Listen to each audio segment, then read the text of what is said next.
अस्सलाम वालेकुम नाज़रीन, मैं हूं सरफराज सागर और आप देख रहे हैं आपका अपना प्रोग्राम फजीलत रमज़ान। फजीलत रमज़ान में आज पब्लिक की बेहद फरमाइश पर और यानी कि पब्लिक ने इतना इजहार किया। हमारे पिछले दिनों हमारे जो गेस्ट थे उन्होंने जो परफॉर्मेंस अपनी दी उस पर पब्लिक हमारी जो है बहुत हमारे को मैसेजेस आए। हमारे जो जोहरा हैं अरीबा जोहरा के पास काफी मैसेजेस आए। अरीबा, आपके पास बहुत सारे मैसेजेस आए कि इन को दोबारा, इन मेहमानों को दोबारा बुलाया जाए, तो क्या? जी, अस्सलाम वालेकुम। सबसे पहले आप सब मेहमानों को और टीवी पे देखने वाले लोगों को भी, और बाकी ये कि मैसेजेस मेरे पास ये आए कि माशाल्लाह पलवशा की जो आवाज़ थी और जो खास तौर पर ये ड्रम के साथ जो मैजिक पे और लॉजिक पे मैजिक कर दिया, तो इस वजह से लोगों का दिल भी बहुत खुश हो गया। जब हमें यहाँ बैठकर सुनने में इतना मज़ा आ रहा है तो घर बैठे टीवी पर देखने वाले लोगों को कितना ज़्यादा होगा।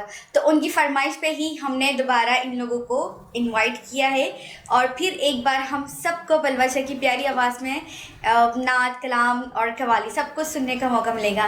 और बाकी अली मतीन से भी बहुत सारी गुफ्तगू करनी है, इनसे भी हम सुनेंगे, हम क्यों नहीं। बिल्कुल, हम अली से भी हम सुनेंगे और अली से बहुत सारी बातें भी करेंगे हम। हमारे साथ स्टूडियो में मौजूद है पलवशा, जो कि हमारी मेहमान है, जो कि इससे पहले भी कुछ दिनों पहले भी हमारे प्रोग्राम में थी। और उनके साथ अली मतीन है, जो कि वो भी इनके माशाल्लाह जोड़ी है। ये जहाँ भी जाते हैं ये दोनों साथ ही जाते हैं। अब अली, क्या ख्याल है, आप लोग जहाँ जाते हैं साथ ही जाते हैं? अस्सलाम वालेकुम। सबसे पहले आपको और अरीबा को थैंक यू सो मच, और जो हमारे लिए मैसेजेस आए और जो पब्लिक हमें पसंद कर रही है, जिन्होंने मैसेजेस करके आप लोगों को हमें दोबारा आने के लिए इनवाइट किया, उन सबका भी बहुत बहुत शुक्रिया। और एक्चुअली बात यह है कि जब अर्लियर मेरी मुलाकात हुई थी परवेशा से, तो एक प्रोग्राम में ही हुई थी, तो वहाँ पे मैंने इसको नात पढ़ते हुए सुना था। तो मुझे ऐसा फील हुआ कि जिस प्लेटफॉर्म पे ये है तो उस तरीके से इसको एक राइजिंग टैलेंट कहा जाए, कि राइजिंग टैलेंट के हवाले से उसको प्लेटफॉर्म वैसा नहीं मिल रहा। अच्छा, अपने जोन में तो माशाल्लाह ये बहुत अच्छी, इसकी अपनी रिकॉर्डेड नाते भी हैं, यूट्यूब का चैनल बना हुआ है, व्यूज़ भी अच्छे हैं, सारी चीज़ें। बट वही वाली बात है कि स्क्रीनिंग कहाँ है, स्क्रीनिंग का होना बहुत ज़रूरी है। ये सारी चीज़ें तो हमारे साथ शुरू से चलती रही हैं कि स्क्रीनिंग का बड़ा मसला हो जाता है, टैलेंट जो है ना वो हाइड रह जाता है।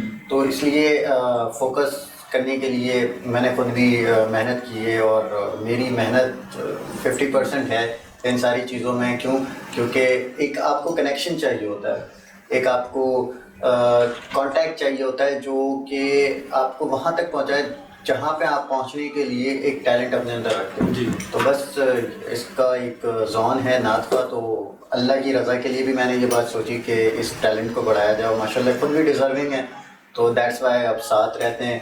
और माशाल्लाह अब ऐसा हो गया है कि मैं अपनी सिंगिंग की तरफ भी अब एक कदम आगे कर दिया है मैंने, तो सिंगिंग की तरफ भी साथ में रखा हुआ है। फिर बैक वोकलिस्ट में कभी ऐसा होता है कि मेन वोकल ये होती है तो मैं बैक वोकलिस्ट पे होता हूँ, और मैं बैक अगर मेन कर रहा हूँ तो ये फिर सिंगिंग में। अच्छा अली, आप माशाल्लाह एक पाकिस्तान के एक पाए के मॉडल्स हैं, और ये हमारी पलवशा जो है ये एक नात ख्वां है, तो ये आप दोनों का मैचिंग मैं बता दी इसके बारे में। अली मतीन जो है माशाल्लाह मल्टीपल है सीजन के हिसाब से। अब रमज़ान है तो माशाल्लाह नात, और वैसे इनके इवेंट सिंगर में माशाल्लाह सिंगिंग भी बहुत अच्छी करते हैं। और कवाली नाइट्स प्रोग्राम या इवेंट्स कोई भी हो गए, रात नाइट्स पार्टी के सॉन्ग वगैरह, तो ये माशाल्लाह खुद भी बहुत अच्छा सिंगिंग करते हैं।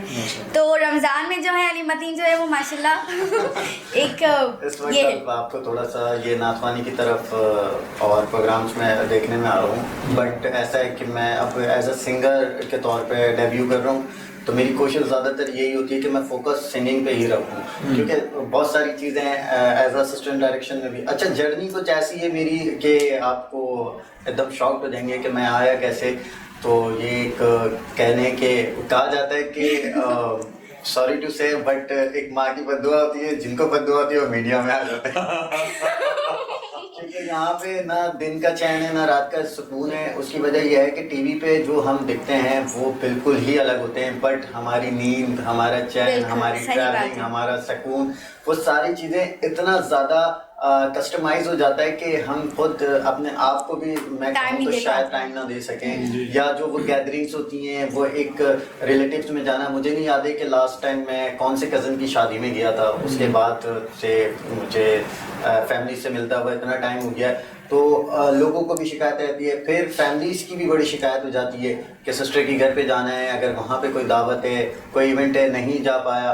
पिछले दिनों सिस्टर की बेटी की बर्थडे थी, और ये एक रेयर अभी रिसेंटली रमज़ान से पहले एक ऐसा हुआ है जिसपे अम्मी की और मेरी एक हफ्ते तक नाराज़गी रही। फिर कैसे हाँ, मैनेज कर लेते हो आप? मैनेज करना थोड़ा मुश्किल हो जाता है क्योंकि घर वाले हैं, फिर वो समझते समझते समझ ही जाते हैं। बट अम्मी की एक नाराज़गी ये रही कि किसी भी इवेंट में नहीं होते हो, बट जो सिस्टर के इवेंट में तुम्हें लाजमी जाना चाहिए था, सिस्टर भी थोड़ी नाराज़ हुई, तो बड़ा डिफ़िकल्ट हो जाता है।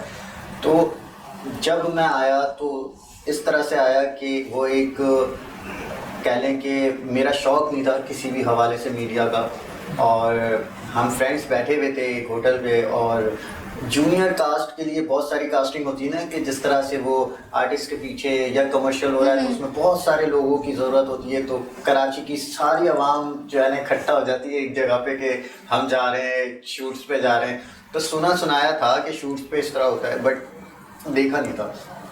तो सन 2011 या 12 की बात है, पाकिस्तान दोबारा से रिफॉर्म में फिल्म इंडस्ट्री में आया था। तो मैं शाहिद आफरीदी मूवी, जिसका आप लोगों ने नाम सुना होगा, दोबारा से हुमायूं सईद की प्रोडक्शन से जब वो काम स्टार्ट हुआ था, तो उसमें सीक्वेंस जो थे ना वो जी सिक्स सिग्मा प्रोडक्शन का, तो सीक्वेंस जितने भी सारे थे ना वो सारे ग्राउंड्स में होते थे। तो उसमें 1500 ये क्राउड होता था। अच्छा। तो ऐसे ही हम, मेरा एक फ्रेंड था जिसने कहा यार एक शूट हो रहा है, चलना है, तो उसमें ये होगा, ऐसे होगा, खाना होगा, ट्रैवलिंग होगी, वहाँ पे आर्टिस्ट भी आएंगे। तो हमने कहा चलो चल लेते हैं। तो वो एक दिन का शौक था, लेकिन बाद में पता चला कि जो आ गया है वो कंटिन्यूटी 12 दिन तक आता रहेगा। वरना वो कुछ पैसों का हिसाब किताब था, वो कट हो जाते हैं, वो कोऑर्डिनेटर्स का कुछ गेम था, या कहा जाए कि उनकी अपनी एक सेटिंग्स होती हैं। तो न्यू आने वाले को तो नहीं पता होता कि ये सारी चीज़ें क्या हैं। तो वो बस वहाँ से जर्नी शुरू हुई, तो वो जर्नी स्टार्ट ही रही और अब तक चल रही है। और अब अल्लाह का बहुत शुक्र है, अल्लाह का, मालिक का बहुत करम है कि बहुत सारी चीज़ों में होते वो अब तो माशाल्लाह आपको हर इवेंट्स में भी पहचाना जाता है। सिर्फ अली मदीन का नाम ही काफ़ी होता है। मैं बोल तो रही माशाल्लाह एक अच्छे टॉप क्लास के मॉडल रहे हैं, और फिर एज अ कोऑर्डिनेटर काम किया, फिर दैन जो है वो fashion choreographer, dance choreographer, then अब जो है वो सिंगिंग की तरफ आ गया। तो अब माशाल्लाह बहुत सारे अभी रमजान में जो है ये थोड़ा चेंज हो गया, इस्लामी बंदे बन गए। सिंगिंग के हवाले से कुछ हो नहीं सकता, तो इसलिए अब या। नाच पानी, क्योंकि अब देखें वो एक सोल होता है जो आपको कनेक्ट करता है आपके काम से, किसी भी प्रोफेशन से आपका सोल कनेक्ट करता है। जी बिल्कुल। लेकिन ये एक नियत होती है। अगर आप रमज़ान में रोज़ा रख रहे हैं तो वो कहते हैं ना कि जब तक आपने नियत नहीं की तो आपका रोज़ा नहीं होगा। आप नमाज पढ़ रहे हैं तो उसमें भी आपको नियत करनी पड़ती है, और नियत दिल से ताल्लुक। अब अगर जुमे की नमाज का वक्त निकल गया तो हमें ज़ोहर की नियत करनी है, हम जुमे की नियत नहीं कर सकते हैं। तो ये सारा एक नियत का गेम होता है। तो हमारा प्रोफेशन भी हमारी नियतों से होता है। आपकी नियत अच्छी है, आपका सोल मैच करता है, आप वही काम कर रहे हैं। बिल्कुल। अच्छा पलवशा, आपने पिछले हमारे जब प्रोग्राम में आप आई थी तो थोड़ी सी हमारी आपकी बात हुई थी सिलसिले के हवाले से कि आपने जो सीखा और आपने जो आगे पेश किया। तो अब मैं चाहूँगा कि थोड़ा सा डिटेली मुझे तफसीलात में ही नहीं, हमारे नादरीन भी ये चीज़ देखना चाहते हैं, सुनना चाहते हैं आपको कि आपने स्टार्ट कहाँ से लिया, किसके ऊपर मुतासिर होकर लिया आपने, तो थोड़ी सी ज़रा तफसीलात से आगे करें।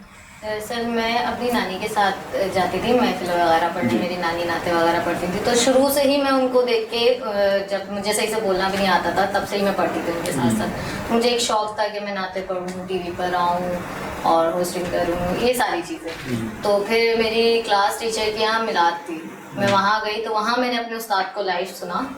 अच्छा, वो पहली बार फर्स्ट टाइम मैंने उनको सुना कि वो दफ पे पढ़ रहे हैं। मुझे ये अच्छा लगा कि ये बजा के पढ़ रहे हैं, कैसे पढ़ रहे हैं। फिर मैंने उनसे नंबर लिया और फिर कांटेक्ट करा। फिर मैं गई हूँ, पूरा दिन हम लोगों ने सरवाइव करा है। तो जाके हमें सुबह 8 बजे के बाद शाम में 4 या 5 बजे हमें उनकी एकेडमी मिली है। अच्छा, एकेडमी मिली है। फिर वहाँ गए, मम्मा ने मेरा एडमिशन कराया। फिर मैंने 11 साल की उम्र से अभी तक ये सीखा और इतना आगे आई हूँ। तो उसमें अली मतीन का, मेरी नानी का और मेरे उस्ताद का बहुत बड़ा हाथ है। बहुत बड़ा हाथ है। और तो आपकी जो नाना थे जी जो नाना थे वो बेसिकली कव्वाल थे, जी ठीक है। तो जो आपने नाते तो चले, आपने नाते इस तरह आपने पसंद की, सीखी, तो कव्वाली का जो एक शौक पैदा हुआ वो नाना की वजह से हुआ? जी, कव्वाली तो मुझे शुरू से ही पसंद है, बस जहाँ बजना शुरू हो जाएगी मैं उसके साथ साथ पढ़ना झूमना शुरू हो जाती जी है। बिल्कुल। क्या बात है। कव्वाली तो सबसे अच्छी कव्वाली कौन सी लगी आपको जो आपने और आपको खुद से पढ़ना ज्यादा क्या अच्छा जी। लगता है? सोना लगता है अली वाला। कौन सा? सोना लगता है अली वाला। ओह, मेरा my खुद favorite का too. रिकॉर्ड भी हुआ हुआ है। हाँ। ओके। मेरा खुद का रिकॉर्ड भी हुआ हुआ है। अच्छा। सोना लगता है अली वाला। तो फिर अभी आप ये सारा सुना दो क्योंकि मेरी फेवरेट है, आपको पता है मुझे बहुत पसंद देखो है। अरीबा की अगर फेवरेट है तो फिर तो सुनानी पड़ेगी। अच्छा, जबकि ये आई थिंक सिंधी है वर्बली में है ना? पंजाबी पंजाबी। पंजाबी। हाँ, ठीक, ओके ओके पंजाबी। लेकिन ये कि माशाल्लाह अली के बारे में, और अली की मैं बहुत बड़ी फैन हूँ, मुझे मौला अली से बहुत लगाव सारी बातें है हर और आदमी- होना भी चाहिए और सबको। दरअसल लोग कहते हैं कि ना उर्दू नाते ज्यादा इजी होती हैं, लेकिन मैं पंजाबी नहीं, पंजाबी नाते so और difficult। पंजाबियों में बहुत इजी पढ़ ली, बहुत इजी पढ़ उर्दू लेते में थोड़ा अटक जाती हूँ। हाँ, क्योंकि मीठी उर्दू तुम्हारी। पंजाबी जबान भी जरा मीठी जबान है ना, हाँ, पंजाबी इसलिए। जबान बड़ी खूबसूरत जबान है, बहुत खूबसूरत मुझे जबान भी- है। फौरन सुनते ही पढ़ना शुरू हो जाती हूँ, लेकिन उर्दू में थोड़े चले आप जरा सुना दें। चलें। अली मौला मौला अली मौला अली मौला मौला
माशाल्लाह माशाल्लाह पलवशा, तुमने तो जो है पब्लिक का दिल जीत लिया।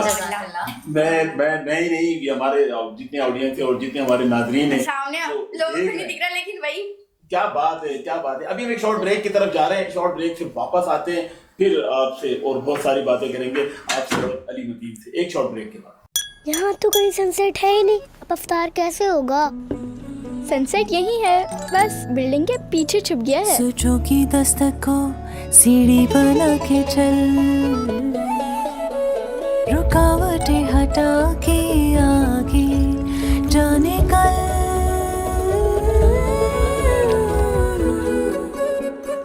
सनसेट आ गया।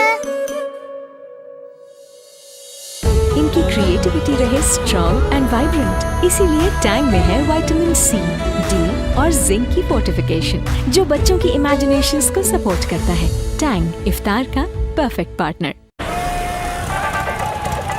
अंकल, एक कुरकुरे।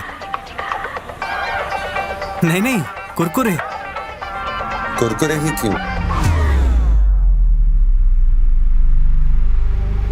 सी सीन कुछ ऐसा है कि कुरकुरे का कॉर्न से बना क्रंची कड़ाका मिर्ची मसाला मेरी टेस्ट बड्स को पीक मेल कैरेक्टर एनर्जी देता है। Legend spicy masala flavour trip maxed out और दिमाग बोले कुरकुरे का signature gold flavour serving only wins और मैं अपने कड़ाका एरा में क्रेजी।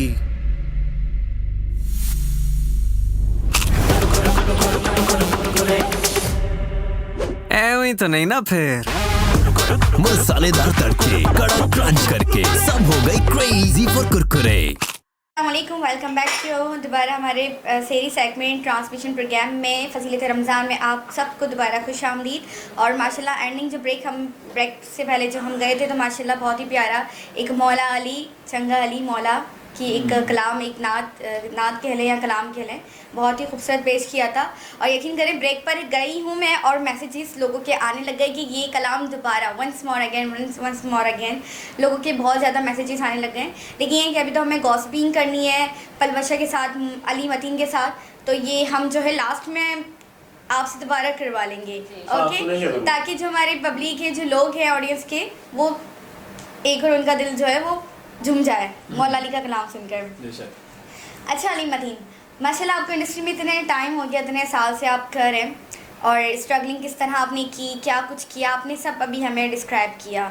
मुझे ये बताएं कि सबसे अच्छा ब्यूटीफुल जो लम्हा है आपका इतने सालों से, कि वो जो काम करके आपको अच्छा लगा कि इस काम में बड़ा मज़ा आया, इस काम में मेरा बड़ा नाम हुआ है, कहाँ से आपका नाम जो है वो फेमस हुआ, ये आप ज़रा बताएं।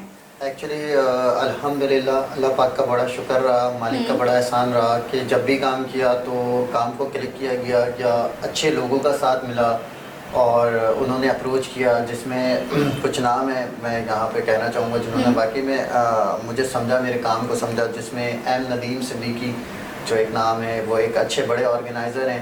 फ़ैशन शो के हवाले से बहुत सारे लोग हैं, फैशन आप भी जानती हैं, जिनके साथ आपने काम किया, तो उनके साथ बड़ा अच्छा एक टाइम रहा। फिर उसके बाद अभी जो रिसेंटली मेरे साथ सिंगिंग में जो मेरे एक उस्ताद हैं, जो कि माशाल्लाह ख़ुद भी किसी तारुफ के मोहताज नहीं हैं, शहजाद रूमी नाम है उनका, और मतलब गायकी में माशाल्लाह जिस जोन में आप कहें, रफ़ी को कहें तो रफ़ी की तरह गा लेंगे, और किशोर कुमार की तरह कहें तो आपने मेरे साथ देखा भी होगा स्टेटस पे भी, बाकी चीज़ों पे भी।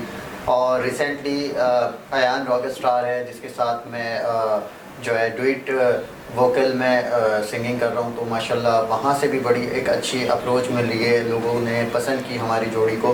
तो इस तरह अल्लाह का शुक्र है, सारी चीज़ें चलती रही हैं। बट मुझे जो पर्सनली सबसे ज़्यादा मज़ा आया वो आया फैशन कोरियोग्राफी करने में। हाँ।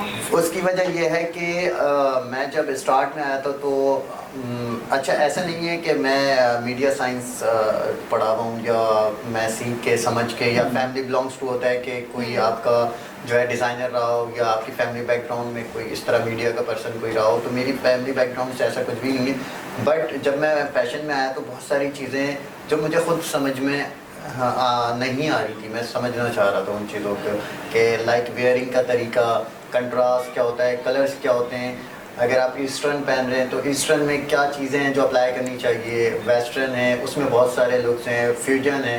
अच्छा, बहुत सारे लोगों को सिर्फ ईस्टर्न और वेस्टर्न का पता है, और कुछ चीज़ें ऐसे हैं जो उनको नहीं पता, लाइक साड़ी लुक हैं वो किस में आते हैं, आपके जो शरारा है, गरारा है, बहुत सारी चीज़ें। तो ये मुझे शौक़ इस तरह से हुआ कि जब मैं बैक स्टेज में या कभी मैनेजमेंट में असिस्ट कर रहा होता था किसी को, तो बहुत सारी चीज़ें मुझे मिस मैनेजमेंट जो है दिखने में आती थी कि अगर मॉडल्स हैं तो वो वॉक करने के लिए आ रही हैं, तो वॉक का मतलब ये होता है कि आप नुमाइश करने आ रहे हो, आप किसी चीज़ को दिखाने आ रहे हो, शो करने आ रहे हो। किसी का ड्रेस अगर आप वेयर कर रहे हो तो वो डिज़ाइनर आपको वेयर इसलिए करवा रहा है कि आप उसकी ड्रेस को आगे मार्केट करो। तो मॉडल का मतलब होता है नमूना, जैसा कि एक मॉड्यूल होता है, आप कोई कंस्ट्रक्शन का काम कर रहे हैं तो उससे पहले मॉड्यूल बनाया जाता है, फिर बिल्डिंग कंस्ट्रक्शन में आती है। तो इसी तरह एक मॉडल एक डिज़ाइनर का नमूना होती है कि वो अप्लाई करती हैं, फिर उस ड्रेस पे मेकअप क्या अप्लाई करनी चाहिए, उस पर हेयर स्टाइलिंग क्या होनी चाहिए, और अगर आप शूज़ वेयर कर रहे हैं तो कौन सा होना चाहिए, हील्स होनी चाहिए या नहीं होनी चाहिए। तो ये बहुत सारी चीज़ें, तो सीखते सीखते वो कहते हैं ना, गाते गाते आप गवैया बन जाते हैं। तो सीखते सीखते 6-7 साल 5 साल का अरसा ऐसा रहा कि जिसमें मैंने सिर्फ स्टडीज़ खुद से की, और समझा सीखा। फिर अब अल्हम्दुलिल्लाह सबसे ज़्यादा मज़ा जो आया मुझे उसमें आया। फिर दैन मैनेजमेंट में, और जब आप किसी काम को वन हैंडेड मैनेज कर रहे होते हो ना, कि आपको पता है अगर अच्छा होगा तब भी मैं ही हूँ और अगर बुरा होगा जब भी मैं ही हूँ। तो वो वाला एक काम जो है ना मुझे बड़ा पसंद है कि अगर आप मैनेजमेंट मेरे हवाले कर देते हैं या ऑर्गेनाइज मैं कर रहा हूँ तो फिर आप वन हैंडेड मुझे ही करने दें। अच्छा होगा तो मैं खुद जवाब दूंगा, बुरा होगा जब भी मैं ही जवाब दूंगा। वो 3rd पर्सन 4th पर्सन की इंक्लूडिंग जस्ट मोमेंट पे आपसे कोई गलती हो गई, जैसे कि आप मेरे साथ हैं मैनेजमेंट में, कोई गलती हो गई तो वो सारी चीज़ें जो है ना कैलकुलेट होती है, सारी अच्छाइयों को रोक के वो बुराई की तरफ जो एक चीज़ आ जाती है। तो मैं सोचता हूँ कि वन हैंडेड काम जो है ना वो ज़्यादा बेहतर होता है। टीम वर्क होना चाहिए, लेकिन आप उस टीम को उस तरीके से मैनेज करें कि वो टीम आपके ऑटो मैकेनिज्म पे काम करे, जी बिल्कुल, बजाय इसके कि आपको बार बार उन चीज़ों को बोलना पड़े या उनको समझाना पड़े। तो वो जो ऑटो मैकेनिज्म होता है ना, जैसे हम यहाँ पे बैठे हुए, ये एक पूरा ऑटो मैकेनिज्म। आप रोज़ाना आते हो, आपको पता है कि मेरी सिटिंग यहाँ है, इनकी सिटिंग यहाँ है, गेस्ट यहाँ आके बैठेंगे, ये एक ऑटो मैकेनिज्म। तो बार बार मैनेजमेंट आपको तब्दील नहीं करनी पड़ती। तो मेरा माइंड कुछ इस तरह का, फिर कुछ नया क्रिएट हो, कुछ नई क्रिएशन हो कि आप आ रहे हो वर्क करके चले गए। तो मैं समझता हूँ कि फैशन शो करना या फैशन एक ऐसी चीज़ है जो कभी भी ख़त्म नहीं होगी। वो हर दौर में, अब जैसे आप देख रहे होंगे कि पैंट्स वापस वो वाले आ गए हैं जो कि अमिताभ बच्चन और उस तरह के पुराने ज़माने के दौर में चलती थी। बैगी पैंट्स और बड़े उसके फॉल्स होते थे, उसमें शूज़ बड़े होते थे। तो वही सारी चीज़ें रिपीटिशन में आती हैं, लेकिन आपको समझना है कि कौन से इवेंट में आपको क्या वेयर करना है। तो ये एक फ़ैशन है कि आपको पता है कि अगर मैं ट्रांसमिशन के प्रोग्राम में आ रहा हूँ तो मुझे क्या वेयर करना चाहिए, अगर मैं किसी शो में जा रहा हूँ तो वहाँ मुझे क्या वेयर करना चाहिए, अगर मैं किसी से मीटअप के लिए, किसी से मिलने के लिए जस्ट जा रहा हूँ तो मुझे क्या वेयर करनी चाहिए। तो आपकी पर्सनैलिटी का सबसे पहला जोन जो है ना वो आपकी वेयरिंग से स्टार्ट होता है। अगर मैं बिल्कुल ऑब्वियसली करेक्ट। बाकी अच्छा, एक सवाल मेरा ये कि रमज़ान माशाल्लाह चल रहे हैं और सब रमज़ान की इब्तिदा में बहुत मशहूर बिजी भी हैं, मसरूफ़ हैं। तो मुझे एक बात बताइए, इंडस्ट्री में अभी क्या रमज़ान के सूरत हाल हो जाते हैं, जबकि व्हाट की इंडस्ट्री में मैंने भी आपके साथ काम किया है और मेरा ताल्लुक, मेरा जो बिलोंग आपके साथ किस तरह बॉन्डिंग रही है वो भी ज़रा आप बता दीजिए। आपसे मेरी बड़ी अच्छी बॉन्डिंग रही है माशाल्लाह।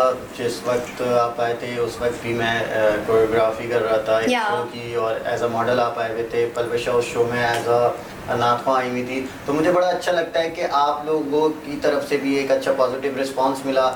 फिर मैं और मज़ीद अपने काम को और ज़्यादा टेक्निक की तरफ मेरा दिमाग गया कि और मज़ीद क्या होना चाहिए। और आप लोगों ने भी मेहनत की माशाल्लाह। आप आज होस्ट बन के बैठी हुई हैं, पलवशा को लोग खुद जानते हैं माशाल्लाह, नाथवा है वो। तो ये जोन हमेशा चलता रहा है, रोका नहीं मैंने अपने आप को। दूसरी बात यह है कि इंडस्ट्री के हवाले से बात किया जाए तो माशाल्लाह जितने भी आर्टिस्ट हैं, जितनी भी इंडस्ट्री के बड़े नाम हैं, वो या तो चैनल्स पे नज़र आएंगे, आपको होस्टिंग में नज़र आएंगे या गेम शो में नज़र आएंगे। आजकल रमज़ान की रूटीन्स में रमज़ान की रूटीन्स ये हो जाती है। हमारे कामों में ये हो जाता है कि अगर सिंगिंग है तो सिंगिंग स्टॉप हो जाती है। कवाली जो बात है इंडस्ट्री में, इंडस्ट्री के लोगों में ये बहुत अच्छी है, हमारी सोशल मीडिया की जो लाइफ है, हमारी शोबिस लाइफ जो है, शोबिस के जो लोगों की बात है, ये भी एक फैमिली होती है। बिल्कुल ये भी इंडस्ट्री हमारी एक फैमिली है। तो उनमें यही बात अच्छी है कि रमज़ान में बड़ा प्यारा एतमाद करते हैं और रमज़ान में ना ये फैशन शो वगैरह ये हर एक चीज़ को वाइंड अप कर दिया जाता है। रमज़ान से पहले ही कर देते, रमज़ान तक कोई इस तरह का काम नहीं। तो सारे जैसे बड़े बड़े स्टार ले लिया, सारे रमज़ान ट्रांसमिशन, सारे रमज़ान के प्रोग्राम में बिजी रहते हैं अपने आप को। बहुत सारे आर्टिस्ट ऐसे हैं जो माशाल्लाह जो है काबतुल्ला जाके जो अपना बिल्कुल कुछ उम्र में भी जाते हैं। हाँ, रमज़ान वहाँ सेलिब्रेट करते हैं, जो ट्रैवलिंग कर जाते हैं पहले ही, जैसे रमज़ान स्टार्ट होता है सेलिब्रेट करते हैं वहाँ जाके। माशाल्लाह अल्लाह पाक हम सबको भी जो है उम्रे की सादत नसीब फरमाए, हज की सादत नसीब फरमाए। ये तो एक नसीब की बात है कि वो कहते हैं ना कि आपके पास बहुत कुछ और पूरी दुनिया हो, लेकिन आपकी हाजिरी नहीं है, अल्लाह पाक ने आपको नहीं बुलाया तो आप जा ही नहीं सकते उसके घर तक, उसके दर तक। और कभी ऐसा होता है कि कुछ है भी नहीं आपके पास, लेकिन जरिया ऐसा बन जाता है कि अल्लाह पाक के घर का माशाल्लाह दीदार हो जाता है। तो ये सिर्फ एक वाहिद काम है जो अल्लाह पाक ने अपने ज़ोन में रखा हुआ है। बिल्कुल। अच्छा अली, आप माशाल्लाह आप अरीबा के हवाले से आपने अभी डिस्कस की, मुझे इसका इल्म नहीं था कि आप लोगों ने पहले इस तरह के काम भी किए। आप यूँ समझ लो उस्तादों में से भी आप एक तरीके से, जिस तरह परवरिश आपके साथ है, लेकिन आपको उस टाइम ये नहीं पता था कि माशाल्लाह से नात भी अच्छा पढ़ती है? नहीं, कभी ऐसे इत्तेफाक नहीं हुआ, क्योंकि वजह यह है कि हमारा प्रोफेशन ऐसा होता है कि टाइम टू टाइम और बात करना और चीज़ें वहाँ तक ही रह जाती हैं। फिर दैन सबके अपने अपने जॉन होते हैं। फिर माशाल्लाह मेरी अपनी मसरूफियात ऐसी हो गई थी कि कांटेक्ट बहुत कम रहता है लोगों से। तो कभी नात सुनी आपने? नात मैंने कभी सुनी नहीं है, लेकिन ये सुना है कि अरीबा अच्छी आज हम सुन लेते हैं। बिल्कुल श्योर, मैं बताती चलूँ जी अरीबा, आज आप सुना। मैं बताती चलूँ, मैं नात खा रही हूँ। नहीं, आपको ये पढ़ लेती हूँ ना। ये क्या टास्क दे दिया आपने? वो तो पब्लिक डिसाइड करेगी, आपको सुनने वाले। और भाई पलवशा के आगे मैं कुछ नहीं हूँ। नहीं, बिल्कुल आप सही कह रही, लेकिन आप जो कुछ भी आता अच्छा, है ना, ऐसा हो सकता है कि अगर मैं नात पढ़ूँ तो पलवशा जो इसमें थोड़ा, लेकिन आपको डफ चाहिए, लेकिन डफ पे फिर आपको वैसे ही रिदम पे आना पड़ेगा। नहीं ये तो हाँ। आप पलवशा सिर्फ आपको बैक वोकल दे सकती है। हाँ, बैक वोकल आप कर दीजिएगा, ठीक है? थोड़ा गाइडलाइन मिल जाएगा ना, बंदा हार्ड टास्क दे दिया आपने। अच्छा जी, तो मुझे पहले बताएं कि आप लोग बताएं कौन सी नात पढ़ूँ? जो आपको अच्छी आए, बेहतर आए और तलफ़्फ़ुज़ आपके सारे जो है वो अच्छी तरह अदायगी हो, आप वो पढ़ें। ओके, चलें जी, अल्लाह का नाम लेके स्टार्ट करती हूँ। कोई नात पढ़ते वक्त अगर रुक जाऊँ या नात भूल जाऊँ तो प्लीज़ माजरत है, क्योंकि काफ़ी टाइम के बाद नात पढ़ रही हूँ। मैं कोशिश कर रही हूँ अल्लाह की चाहत और नबी की इश्क में पढ़ने की, तो कोई गलती हो जाए तो प्लीज़ एडवांस में सॉरी, ठीक है? माजरत। बिस्मिल्लाहिर्रहमानिर्रहीम। मैं तो उम्मती हूँ ए शाहे उम्मत, कर दे मेरे आका नज़रे करम। मैं तो उम्मती हूँ ए शाहे उम्मत, कर दे मेरे आका नज़रे करम। मैं तो बेसहारी हूँ, दामन भी है खाली। मैं तो बेसहारी हूँ, दामन भी है खाली। नबियों के नबी तेरी शान है निराली। मैं तो उम्मती हूँ ए शाहे उम्मत, कर दे मेरे आका अब नज़रे करम। गम के अंधेरों में तू गहरा हुआ है, आका दुश्वार अब जीना मेरा हुआ है।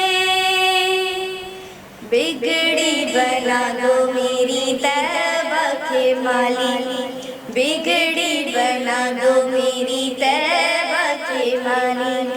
नबियों के नबी तेरी शान है निराली। मैं तो उम्मती हूँ ए शाहे उम्मत, कर दे मेरे आका अब नज़रे करम। माशाल्लाह, माशाल्लाह, बहुत आप तो बेहतरीन नात वहाँ बन सकती हैं। हाँ, इंशाल्लाह। देखें, ये एक लगाव होता है, और जैसा कि आपको पता ही है कि आशिकान रसूल हमेशा जो है अपनी आवाज़ में ख़ुद ब खुद एक दर्द ले ही आते हैं। और मेरी भी वोकल इतनी अच्छी नहीं थी, जो कि मैं सच कहूँ तो मुझ पे जो मेहनत है मेरे उस्ताद की है, शहजाद नूमी, जिनका मैंने नाम लिया, और मैं उनको हमेशा मेंटोर मानता हूँ, क्योंकि उन्होंने मुझे एक स्टेज प्रोवाइड किया। अभी मैंने आपसे लास्ट टाइम प्रोग्राम में एक बात कही थी कि यहाँ हमें प्लेटफॉर्म प्रोवाइड नहीं होते, तो हमें पता नहीं चलता हमारे अंदर क्या टैलेंट है, हम किस तरह से अपने आप को, क्योंकि जब पब्लिक सपोर्ट करती है तो मज़ा आता है। अब जब मैं स्टेज पे आता हूँ ना, मैं अपना नाम सबसे ज़्यादा, देखें जो क्रेज़ होता है ना, वो मैं बताऊँ आपको, वो होता है फेम का।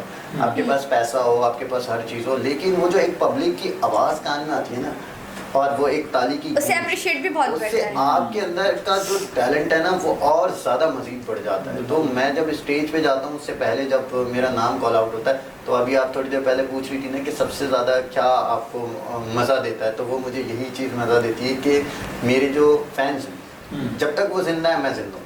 जब वो फैन फॉलोवर्स मर गए या मुझे फॉलो नहीं किया जाएगा तो समझे मेरा आर्टिस्ट मर चुका।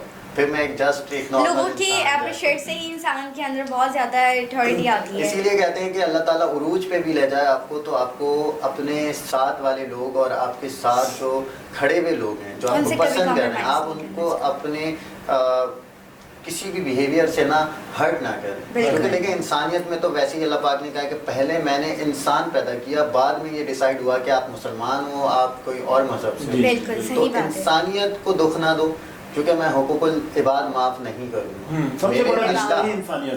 मेरे अल्लाह के हुकूक तो मैं माफ़ कर दूंगा लेकिन जन्नत में जब तक जगह नहीं है उस इंसान को जब तक उसके हुकूकुल इबाद रह जाएंगे।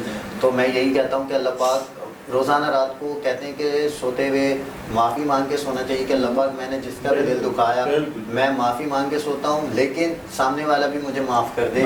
और सब मुसलमानों को तमाम आलम इस्लाम को यही करना चाहिए कि सोते हुए माफ़ी मांग के सोना, क्योंकि कल बरोज़े क़यामत अगर अल्लाह ताला ने माफ़ कर दिया तो जन्नत के बाहर वो शख्स जब तक खड़ा रहेगा जब तक वो शख्स उसको माफ़ नहीं कर देता जिससे दिल दुखा हुआ है। अच्छा, इसी बात पर अगर मैं एक सवाल पूछूं कि जैसे किसी से खता हो जाती है और वो इंसान माफ़ी मांगता है, अपलोजिस करता है कि भाई प्लीज़ हमारी गलतियों को माफ़ कर दो, लेकिन सामने वाले के दिल में कुछ लोग ऐसे भी होते हैं बख्श रखते हैं, कीना होता है, तो वो माफ़ नहीं करते, वो माफ़ नहीं करते बल्कि उसे धुतकारते हैं, उसे बेइज्जत करते हैं, उसको डिग्रेड करते हैं, उसे हाईलाइट्स करते हैं, उसकी सारी मिस्टेक्स को हाईलाइट्स करते हैं।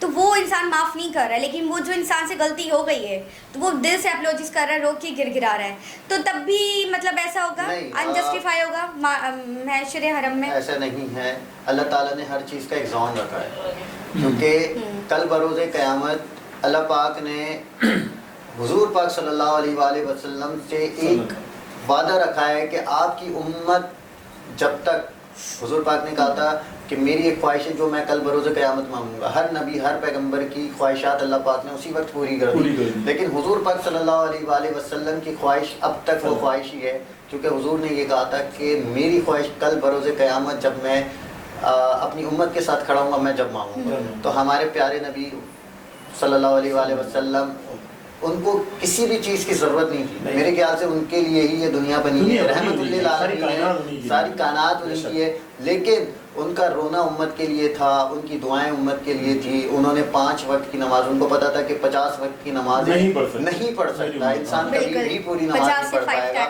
तो उसको 5 वक्त में कन्वर्ट किया। इन सारी चीज़ों को देखते हुए हुज़ूर पाक सल्लल्लाहु अलैहि वसल्लम ने कल महशर में ये अल्लाह पाक से कमिटमेंट किया हुआ है कि जब तक मेरा आखिरी उम्मती जन्नत में नहीं जाएगा मैं जन्नत में नहीं जाऊंगा। सुभान अल्लाह, क्या बात है अली, आप तो माशाल्लाह से दीन के हवाले से बहुत सारी चीज़ें आप वाकिफ हैं। अच्छा अरीबा, अभी मुझे बार बार इशारा हो रहा है, बार बार सिंगल हो रहा है कि अब शहरी का टाइम हो चुका है, अब शहरी का इंतजाम भी हो गया है, मेरे ख्याल से दस्तरखान भी शायद लग चुका है हमारे स्टूडियो के बाद दूसरे रूम में। अच्छा, लोगों का मैसेज आया था भाई कि भाई पलवाशा के माशाल्लाह उनसे फिर एक मौलाली वाला जो है वो सुन ले हम, तो एंडिंग जो है वैसे ही कर देते हैं। तो भाई हमारे इस सेगमेंट पर आप सबको दोबारा थैंक यू सो मच, और हमारे अली मतीन पलवाशा का भी बहुत ज़्यादा थैंक यू सो मच कि उन्होंने दोबारा टाइम दिया, दोबारा हमारे सेगमेंट पर आए, आपकी टीम का कि हमें दोबारा इनवाइट किया, और उन लोगों का जिन्होंने हमें मैसेज करके दोबारा से इनवाइट करने को कहा, थैंक यू सो मच। तो बाकी ये कि पलवाशा स्टार्ट प्लीज।